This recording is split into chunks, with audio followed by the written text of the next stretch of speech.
Praise the lord. క్రీస్తునందున్న ప్రియులందరికీ Lord's house church Punjab తరపున మా ప్రేమపూర్వక శుభాభివందనాలు. ఎలా ఉన్నారండి? బాగున్నారా? మరి ఈరోజు కూడా ఒక చక్కటి వాగ్దానం మీకు తెలియచేయాలని ఆశపడుతున్నాను. కీర్తనల గ్రంథము 112వ అధ్యాయము 1 నుండి 4 వచనాల్లో ఈ విధంగా రాయబడింది. యెహోవాను స్తుతించండి, యెహోవా యందు భయభక్తులు గలవాడు, ఆయన ఆజ్ఞలను బట్టి అధికంగా ఆనందించువాడు ధన్యుడు. వాని సంతతి వారు భూమి మీద బలవంతులగుదురు, యథార్థవంతుల వంశము వారు దీవింపబడుదురు.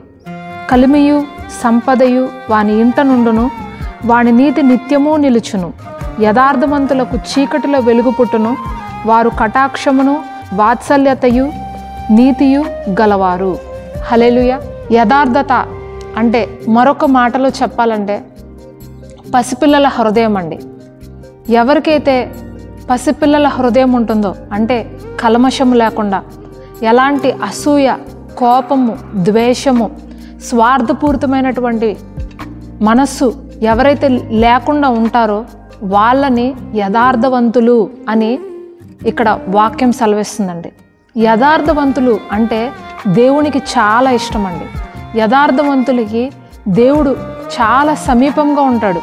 యథార్థవంతుల్ని దేవుడు ఎంతగానో ప్రేమిస్తాడు. వాళ్ళ ప్రార్థన ఆయనకి ఎంతో ఆనందంగా వినసొంపుగా ఉంటుందంట.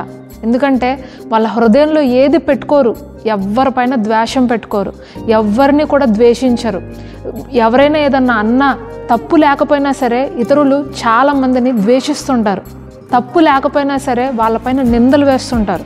అయినా సరే యథార్థవంతులు ఎలాగుంటారంటే పోనీలే నా సహోదరుడే కదా అన్నది, పోనీలే నా చెల్లే కదా అంది, పోనీలే నా తల్లిదండ్రులే కదా అంది, పోనీలే నా భార్యే కదా అంది, ఎవరో కాదు కదా, క్రీస్తు ప్రేమతో వీళ్ళని ప్రేమిద్దాము, శత్రువునైనా సరే మనము ప్రేమించాలి అని దేవుని వాక్యం సెలవిస్తుందండి.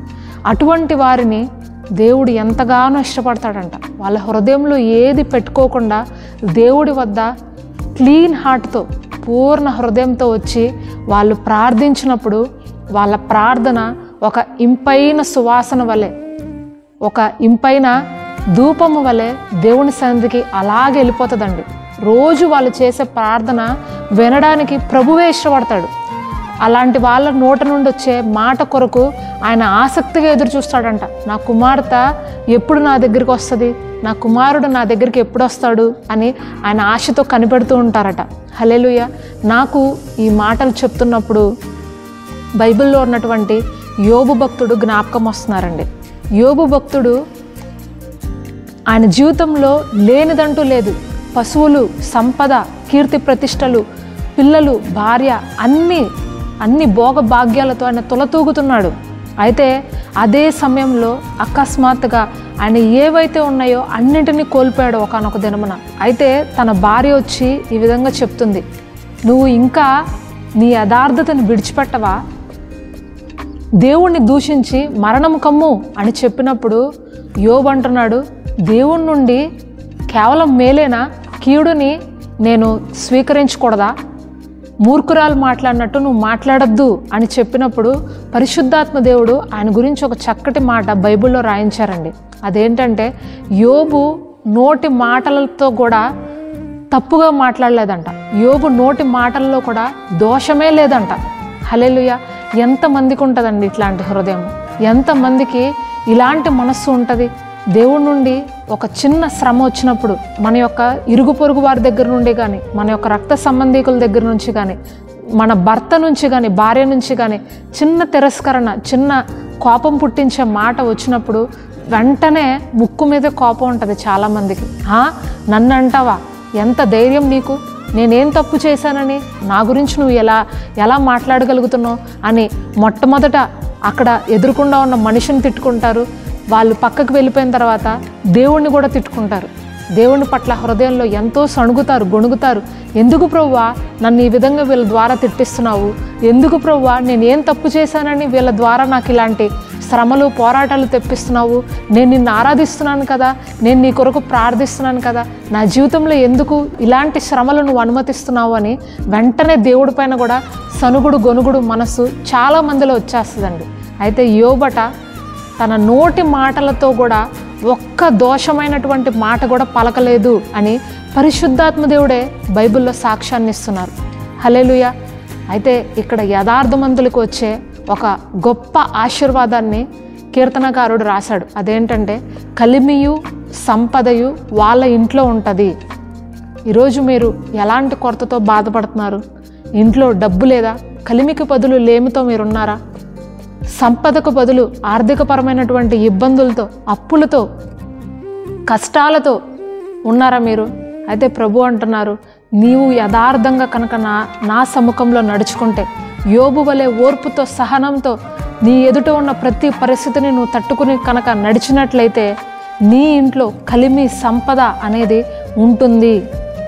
చీకటిలో కూడా యథార్థవంతులకు వెలుగు పుడుతుందంటండి. అంటే దాని అర్థమేంటో తెలుసా? ఎప్పుడైనా మీకు అనారోగ్యం కలిగి మీరు మరణ పడకలో ఉన్న అనారోగ్యం ఉండి మీరు రోగశయ్య మీద ఉన్నప్పటికీ కూడా ప్రభు మీరు చేసే ప్రార్థనలు బట్టి, మీ యొక్క నీతిని బట్టి దేవుడు మిమ్మల్ని లేవనెత్తి తిరిగి మరలా స్వస్థపరిచి మిమ్మల్ని మరణం నుండి సజీవులుగా బ్రతికించి పూర్ణ ఆయుష్తో దీర్ఘాయుష్మంతులుగా మీకు మరలా జీవితాన్ని ప్రసాదిస్తారు.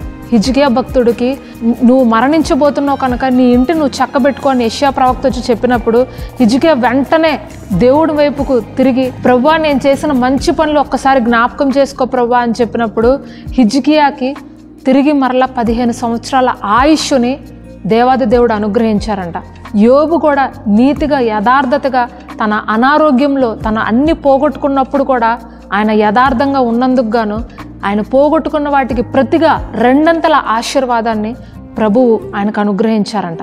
ఈరోజు ప్రియమైన సోదరి సోదరులారా, మీరు కూడా యథార్థత కలిగి ఉంటే, ఓపికతో సహనంతో మీ ఎదుట ఉన్న ప్రతి పరిస్థితిని మీరు తట్టుకుంటూ కనుక నడిచినట్లయితే ప్రభు అంటున్నారు, నీ ఇంట్లో కలిమి సంపద నేను అనుగ్రహిస్తాను, నిశ్చయముగా నేను నిన్ను ఆశీర్వదిస్తాను, నిశ్చయముగా తిరిగి మరలా నీకు ఆయుష్ను నేను దయచేస్తాను, నువ్వు నన్ను ప్రేమించుచున్నావు కనుక పూర్ణ ఆయుష్తో పూర్ణ యవ్వనంతో నువ్వు ఉంటావు అని పరిశుద్ధాత్మ దేవుడు ఈరోజు మీతో మాట్లాడుతున్నారు. కాబట్టి మరి ఈ వాగ్దానం మీ జీవితంలో నెరవేరాలని మీ అందరి కొరకు ఒక చిన్న ప్రార్థన చేస్తాను. ప్రార్థన. పరిశుద్ధుడా, ప్రేమ కలిగిన మా తండ్రి యేసయ్యా, నీకు వందనాలు ప్రభువా, స్తోత్రాలు తండ్రి. అవును, యథార్థవంతులకు చీకటిలో వెలుగు పుట్టును అని నువ్వు చెప్తున్నావు తండ్రి. కలిమి సంపద వాళ్ళ ఇంట్లో ఉంటుంది అని నువ్వు వాగ్దానం చేస్తున్నావు ప్రభువా. ఇక్కడ ఎంతమంది అయితే అనారోగ్యాలతో, ఆర్థిక సమస్యలతో, కుటుంబం నిండా ఇబ్బందులతో దేవా నీ సన్నిధానానికి వచ్చి ఉన్నారు తండ్రి, అట్టి వారిని దయతో జ్ఞాపకం చేసుకో. యోబు వలె మా జీవితాల్లో కూడా యథార్థమైన మనస్సు, ఓర్పు, సహనమును కలిగిన ఆత్మని మాకు దయచేయండి ప్రభువా.